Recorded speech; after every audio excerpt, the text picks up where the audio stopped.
Hello, hello, hello.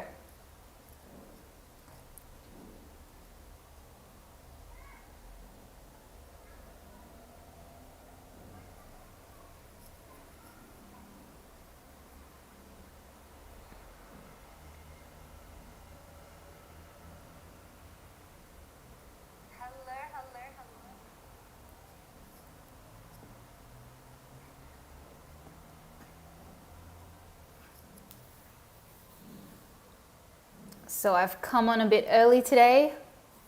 I think there's already someone that's joined. Just a few minutes early, nice and early, just to make sure that everything is good.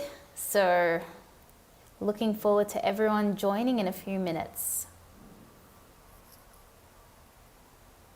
All right.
Hey guys, Good to see a few people are nice and early. You guys have joined early on.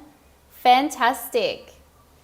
Can we get a hello in the live chat from each and every one of you? I would love to know who has joined us. So maybe give us a hello, tell us where you're from in the live chat. We've already got Professor Angel, so thank you for joining early. Yeah, whoever has joined us, please go ahead and let us know in the live chat where you're joining from.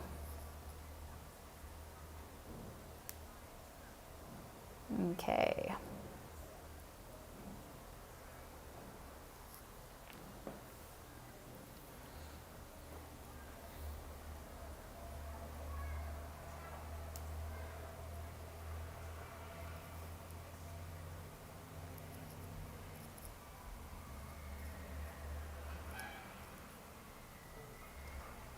Hello.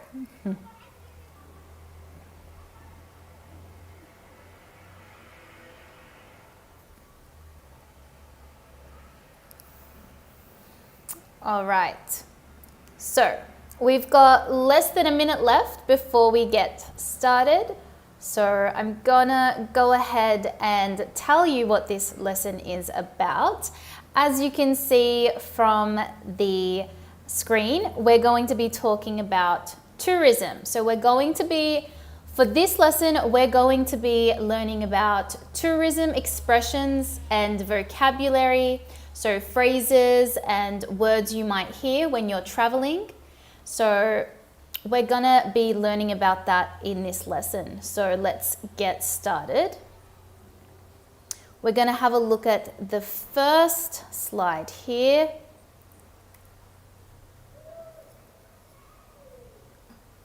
So, some vocabulary we're going to be looking at. We've got the word overseas or abroad. This means in a foreign country. And overseas specifically means a foreign country that is across the sea. So hence why we've got overseas written there. We've got the seas in the over the sea, basically. So overseas, abroad means in a foreign country. We also have the word backpacking. So when you're traveling, you might hear the word backpacking. A lot of people do backpacking when they want to travel on a budget. So this is a low-cost travel that includes staying in cheap accommodations. Okay, so a lot of uni students go backpacking. People who want to travel for a long period of time, they go backpacking because it can get expensive if you're traveling for a long time. So an alternative option is to backpack, so low-cost traveling. A gap year. So this is a break, a period, usually a year or so, where young people take after high school, after graduating from high school, they decide that they don't want to go to university immediately. Instead, what they do is they do other activities, and one of those activities, a really popular one, is to travel around different countries. So take a gap year. A tour guide. A tour guide is someone who shows tourists different places in their city or in their country. So often the tour guide has a lot of information about the place that you're staying in and about the history of a city or the history of a country, and they're telling you about it. A globe trotter. So this is a popular word for people who travel a lot. So if you know someone who has been to many different countries and they've traveled to many different cities and they're constantly going and traveling, these people are called globe trotters. So people who travel a lot. Comment in the live chat if you're a globetrotter or if you'd like to be a globetrotter. One of my students is actually a globetrotter, and I had a lesson with her a few days ago, and she was telling me about all the different places that she's been to. Incredible places that she's visited. So, Angel, like the famous basketball team. Yes. Globetrotter? What's the famous? I don't get the reference. I'm so sorry. I don't follow basketball. What's the reference for the famous basketball team? What's it called?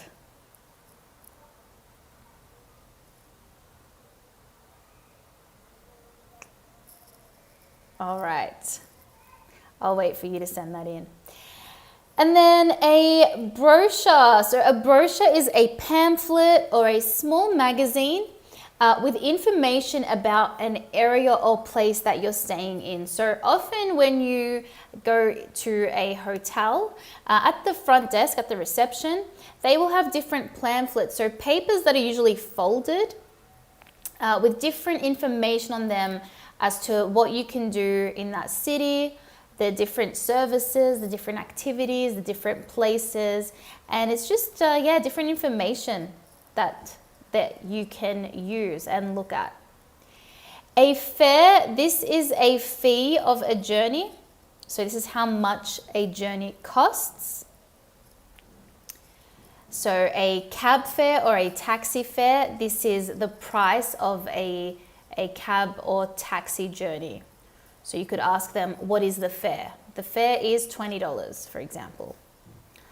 Itinerary, this is a schedule or plan of what you are going to be doing for a specific period. So when you're traveling, often you'll have an idea or a plan of what you're going to do. So the schedule for the day. You know, in the morning, we're going to go hiking, and then in the afternoon, we're going to go on a boat cruise, and different activities like that you plan for your day so that you're organized and you know what you're doing. So this is called an itinerary.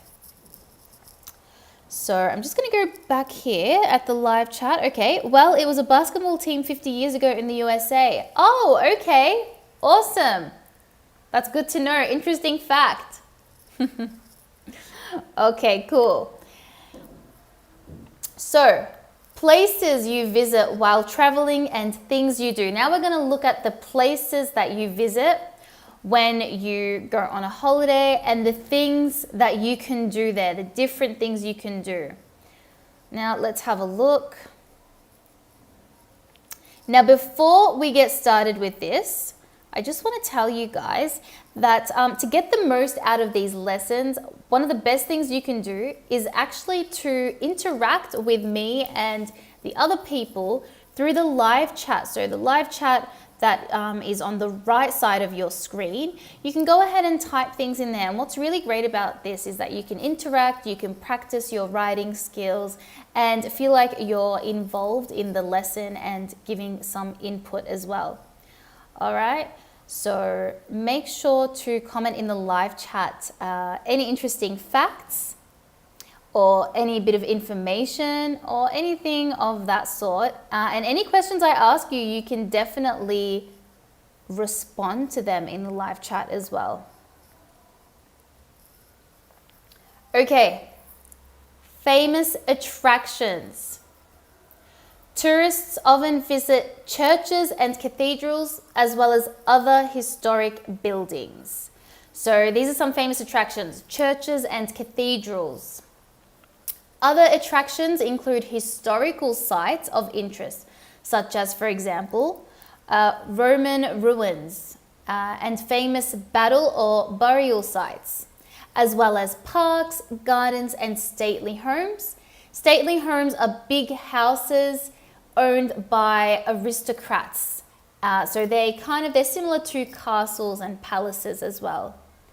Some palaces, so a house for the royal family, or parliament buildings are also open to visitors. So the perfect example of that would be Buckingham Palace. What are some famous attractions, whether it's churches, cathedrals, stately homes, castles, or palaces that you know that are famous. They can be from your country or from other countries that you know about. So we've got, like I mentioned, the Buckingham Palace in England. That's a very famous royal palace. Some Roman ruins, some famous churches and cathedrals like Notre Dame, for example. What are some other ones? What are some other famous attractions? Let's see. All right. You can also go and see an exhibition. So an exhibition is usually found in a museum or in an art gallery. You can also go to festivals such as music festivals or art festivals, or a fair. A fair is often an annual event, so it's an event that happens every year. That's what annual means. With various stalls, so kiosks or small shops that help to raise money for a charity or a town or another purpose. It's often like street markets as well. You can also go to hear live music, so a concert of classical music or a gig of rock or folk music. So if you're someone who really likes music, you sing, you play the instrument, this is a great attraction, or it's a great activity for you to go to a live concert or hear some live music. Other cultural attractions are the opera, plays, so theatre plays with actors, and the ballet as well. So going to watch the ballet if that is also something of interest to you. In some towns, you can also go to the fun fair where you pay to go on rides. This is also known as theme parks or amusement parks, such as Disneyland, for example. Probably the most famous amusement park is Disneyland. All right, let's check out the live chat. Or natural attractions like a waterfall. Perfect, natural attractions like a waterfall. That's exactly right. A waterfall is a beautiful natural attraction. And I feel like in Venezuela, because I would imagine the nature there is beautiful, I feel like you would have a lot of waterfalls there as well. All right, so some places we can visit, some vocabulary with some images. We've got a museum. We've got an art gallery. We've got architecture. So some cities are famous for their architecture. People go there just to see the different types of buildings and architecture that is involved, that is built in that city. What's a famous city well known for its architecture? There's quite a few. What can you tell me? We've got monuments. So monuments can be found in pretty much any country you go to. You'll see monuments and landmarks, so statues and specific sites that are dedicated to a person or a cause or something that was a part of history. We've got amusement parks. So like we mentioned, Disneyland is an amusement park. Back home where I'm from, we have a very famous amusement park called Luna Park. So I'm from Australia, and Luna Park is a very famous amusement park for us. Botanical gardens, one of the most beautiful places to visit, I think, as well. And it's a natural attraction, botanical gardens. Very, very beautiful, and always nice to visit that kind of place, isn't it? Always something special about botanical gardens and nature. So let's go to the next one. National parks. National parks also found in a lot of different countries. If you like camping, if you like the outdoors, if you like hiking, or if you just like to go into nature and smell the fresh air and be in touch with nature, then this is a great place to visit, a national park. Wineries, if you love wineries, then visiting a winery in a country like Chile, Australia, Argentina, France, these are some famous places known for their wineries. Then that would be a very, very good opportunity for you to go to the wineries in those types of countries.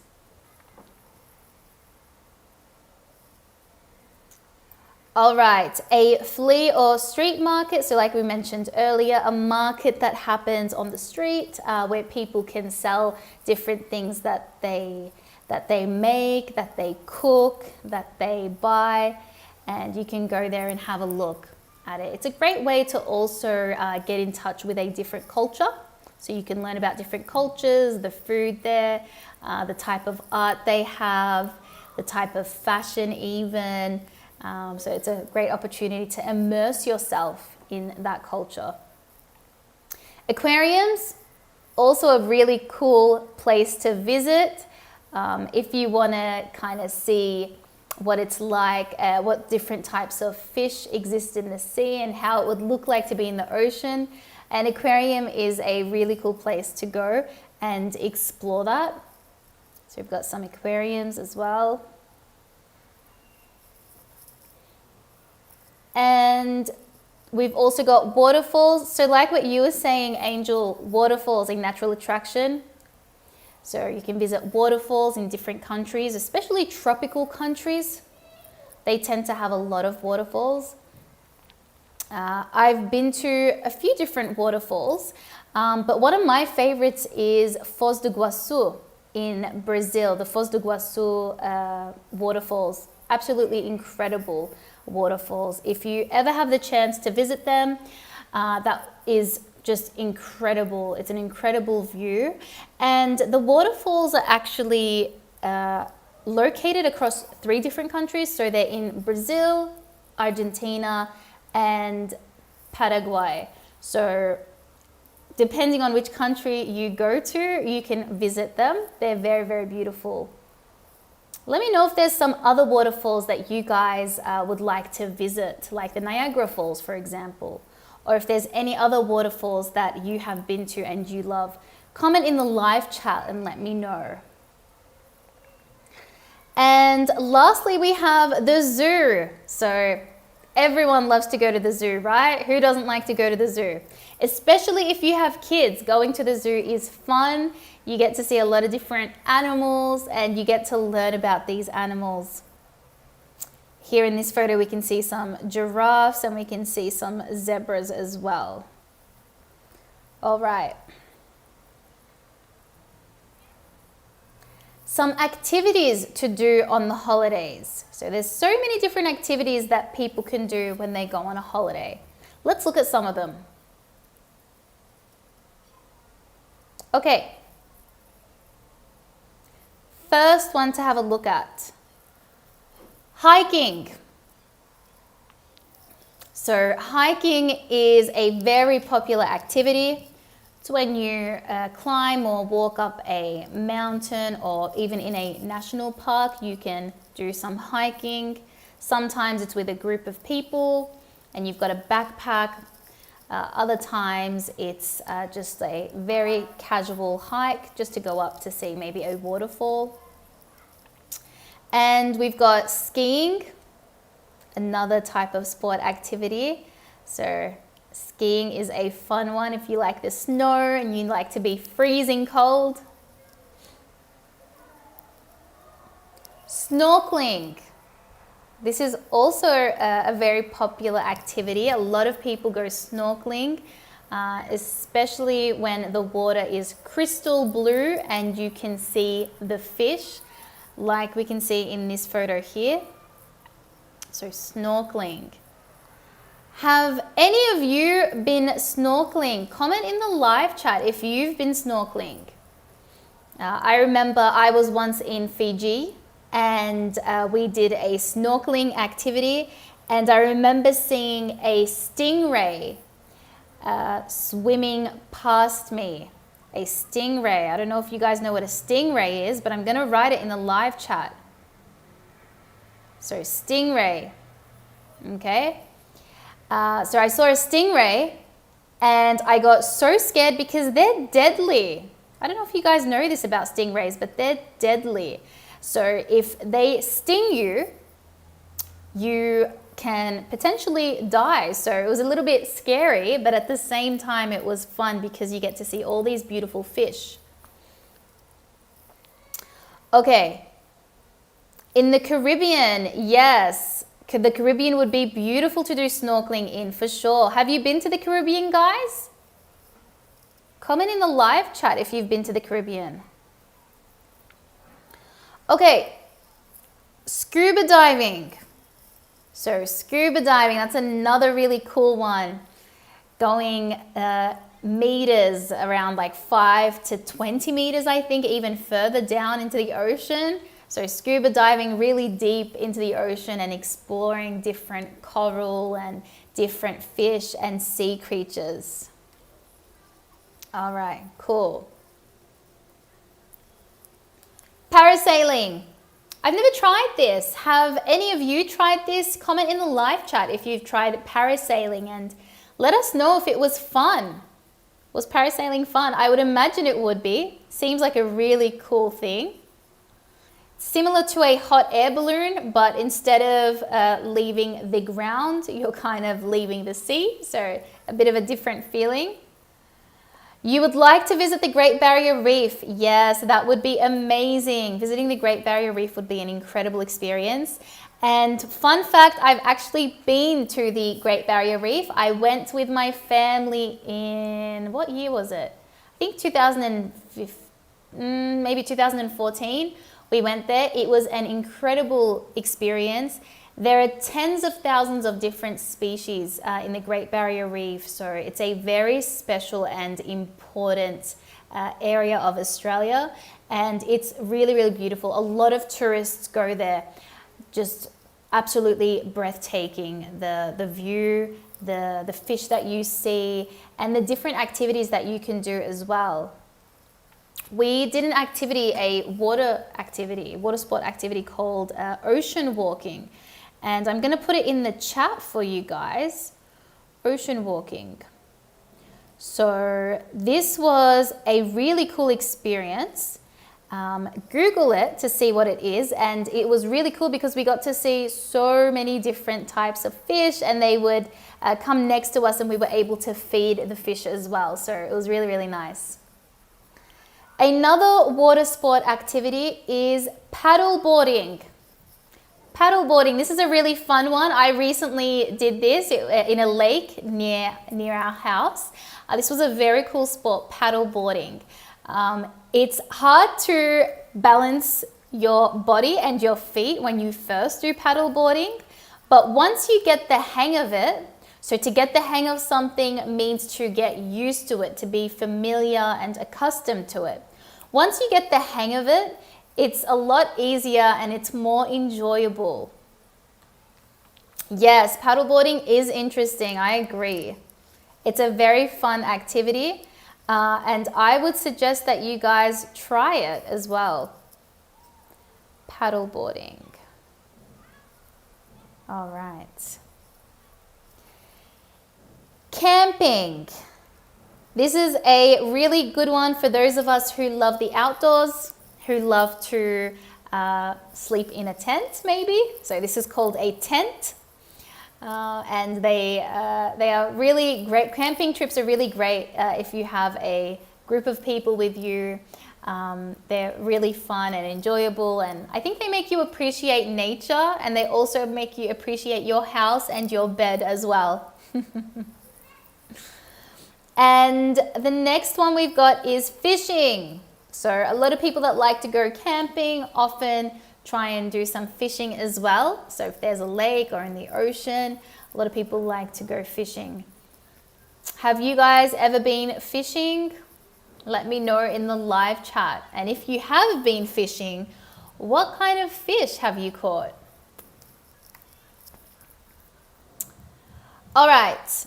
I also want you in the live chat to let me know what your favorite activities are, what your favorite activities to do are when you're on a holiday. So what are some things you like to do? Is it some of the activities that I've listed, like snorkeling, scuba diving, camping, fishing, hiking, parasailing, or is it another type of sport that I haven't mentioned, or is it another type of activity? So comment in the live chat to the right of your screen and let me know if you have done any of these activities. All right, some common expressions you'll hear when traveling. So when you're traveling, you might hear this from the tour guide maybe, or from other travelers or from the locals in that city or in that country. So, hit the road. This means to start a journey that you've planned. We will be hitting the road at 7 a.m. to get to the island by noon. So hitting the road. So getting in the car or in the bus, whatever mode of transport you're taking, and going somewhere, hitting the road. Bright and early. Bright and early, this means very early in the morning. So we get up bright and early to take advantage of the day. So when you're on holidays, it's a really great idea to wake up nice and early, bright and early, and see what you're going to do for the day and plan it out so that you get the most out of that day. All right, the next ones. Travel light. This means to pack a few clothes or items, right? Travel light, so lightweight. I hate carrying a big suitcase everywhere, so I travel light, okay? So you only pack what you need, to pack a few clothes or items, not too much. Jet lag. This is a really great word. This is a feeling that you have. It's feeling tired because of traveling through different time zones. So I know that some languages around the world don't actually use or don't actually have the word jet lag. They just describe that they're feeling tired from traveling. But in English, we have a specific word for this, which is jet lag. So feeling tired because of traveling through different time zones and spending a lot of time on the plane. And your body is it's not used to the new time zone that you're in. So it's still trying to adapt to it. So you're feeling jet lagged. An example sentence would be, she always feels jet lagged when she travels overseas. All right. The next one, to get a move on. This means to move quickly. So to get a move on, to hurry up and move along. An example, we need to get a move on before we miss the flight. So this is a very important thing, right? To get a move on before you need to check in at the airport.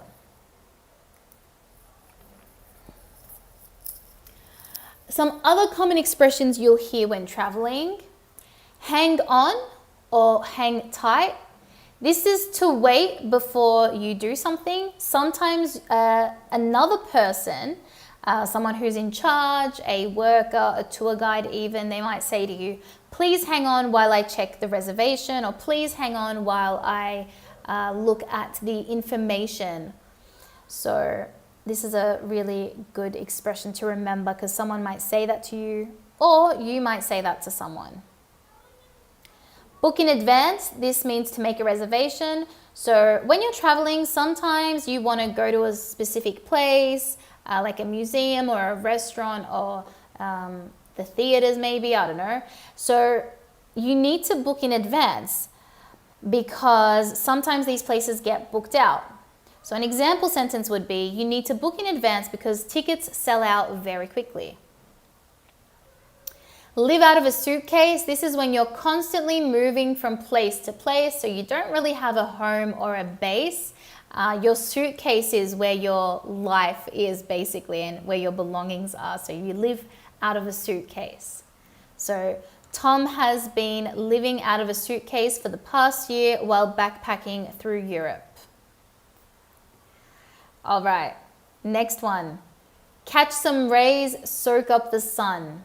This means to lay in the sun, to suntan or to sunbathe. So when you're at the beach, you can sit on the sand, lay on the sand and catch some sun. So I like soaking up the sun on the beach to get a tan. Cool.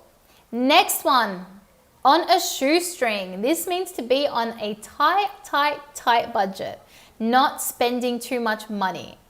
So he wants to travel, but he's on a shoestring at the moment. So he wants to travel, but he's on a shoestring at the moment. Some information for tourists and visitors. So you're going to hear this type of vocabulary and these words when you're traveling as a tourist.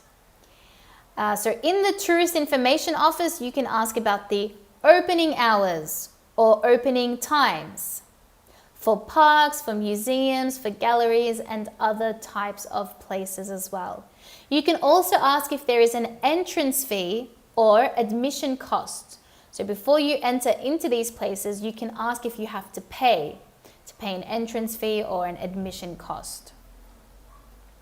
For many attractions, there is a car park nearby, but not always free parking. So sometimes if you go by car, you need to think about whether there will be a car park for you to park the car and whether you will have to pay for that parking. Some parks, gardens and historical buildings are open to the public only at some times of the year. So we always need to check the opening hours or times before we go places.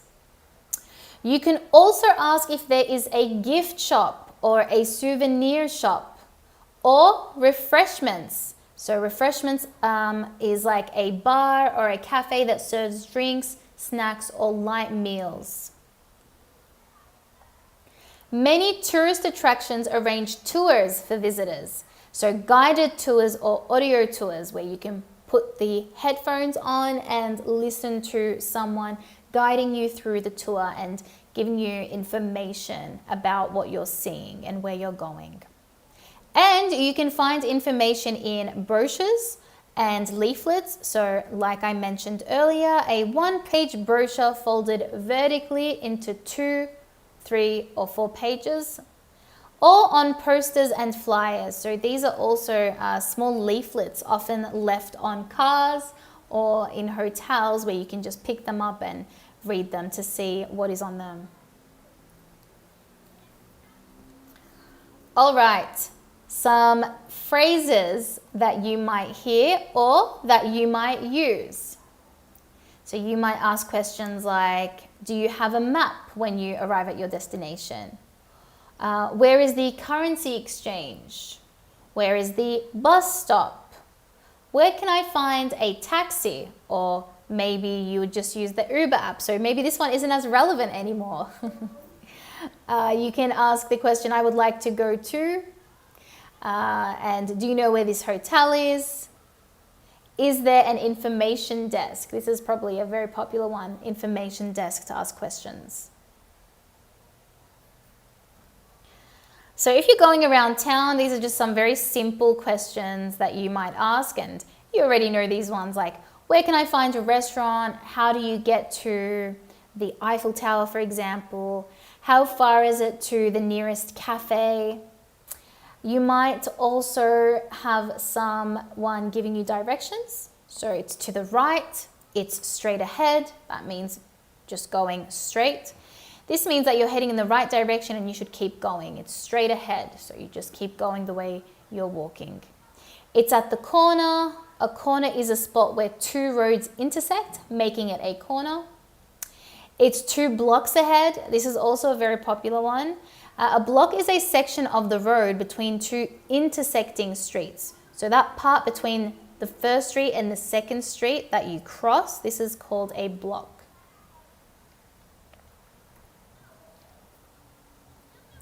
We're going there by ... All right, so when you're going somewhere, your mode of transport, so what you're going to be taking to get to your destination or the place, you would use by as the preposition to describe how you're going there. So I am going there by foot for the first one. I'm going there by foot. For the second one, it would be by car. So I am going there. I'm writing this for you guys in the chat. I am going there by foot. Right? I am going there by car is the second one. I am going there by tram. Or it could be subway. I'm going there by helicopter. We're going there by train. Or I'm traveling to Italy by plane. So different ways you can explain how you're going places using by. Okay, we generally use the preposition by. Now, with this first one, a lot of people make the mistake of saying by walk or by walking. This is incorrect. In English, we always say by foot. I'm going there by foot. So whenever you want to say that you're walking to a place, you're going to say I'm getting there by foot. Okay? And the last one that I want us to focus on a little bit, when we're traveling, we need to be very safe. So knowing some expressions and some words that you might need. Let's hope you never need them, but you might. So some safety and crime scenarios, some expressions. I was robbed. So this is when someone takes something of yours, a possession of yours, like your phone maybe. So I was robbed. Someone stole my passport. This is probably the worst nightmare. If someone steals your passport, that's your identity. That's basically your life. So you need to be able to report that. So you can say, someone stole my passport. That man hit me. So if there was any violence, we need an ambulance. So if someone is at risk or something has happened to them and they need doctors or paramedics, we need an ambulance. It's an emergency. I'm going to call the police. Leave me alone. This is what you can say to someone if someone is harassing you or keeps following you or is trying to interrogate you and you don't feel comfortable. You can say to them, leave me alone. For an officer, a police officer, you could say to them, could you help me please? And the last one you can ask is it safe to walk at night in this neighborhood? So that's a really good question to ask people. When we're traveling, sometimes we don't know the areas that well. So it's really important to ask this type of question. Is it safe to walk at night in this neighborhood? Is it safe to go to this area by boat? So asking those questions, it's always really good. In English, we have a saying which is better safe than sorry. This is a really good one. I'll write in the live chat here. Better safe than sorry. So knowing these expressions is really good for you guys and it's going to help you and you'll also feel better when you're traveling to know them. All right, so those are some of the expressions and some of the vocabulary that you might hear when you're traveling. Comment in the live chat if you've got any questions about any of them and let me know what questions you have or any ideas or anything you want to tell me. Yes, you have the same expression in Spanish. Perfect. I find that a lot of Latin languages like Spanish, for example, have similar sayings to English. So it's really good when you can translate them immediately, you know exactly what they mean. So better safe than sorry. Fantastic. Good work, good work. Angel, thank you so much for commenting in the live chat. It was really great to interact with you. So like I mentioned, guys, if there's any questions that you have, any bit of information you want to share with us, please go ahead and share it in the live chat before we end this lesson. And I forgot to mention at the beginning of the lesson, if you guys could please go ahead and make sure that you are subscribed to my channel. So if you haven't subscribed yet, please go ahead and subscribe. That would mean a lot to me. And give this video a thumbs up, so give it a like. And share this video or share this YouTube channel with your friends and family that you think will benefit from it and will actually be interested and enjoy it. So go ahead and share it with them. You can also follow me on Instagram and Facebook. So in the description box on my YouTube channel, so if you click on the description box here, you'll be able to see that I've added links to my Instagram, to my Facebook, and to my website. So you guys can contact me on either one of those. And that first link there that I've got is actually a form. It's a questionnaire that I would love for you guys to fill out. So it will be super helpful if you can fill out this form and give me some of your feedback as well. All right. Thank you so much for subscribing. Yes, I know that you've already subscribed. Thank you so much. If anyone else hasn't subscribed, please go ahead and do that. Oh, on Instagram as well. Perfect. Perfect. Thank you so much. All right. Good work. Good work. Well, enjoy the rest of your day, guys. I hope you enjoyed this video. And I also recommend watching this video again just so that you can absorb the information better. Sometimes when we learn a lot of things at the same time, we don't remember everything. Our brain can't retain all that information. So maybe in a day, come back and watch this video again on my YouTube channel and comment or write down any new words that you've learned and look back at them and revise them when you have a chance. All right? Enjoy the rest of your day, everyone. And I will see you guys next Tuesday, same time, for another live lesson. All right. Bye, guys.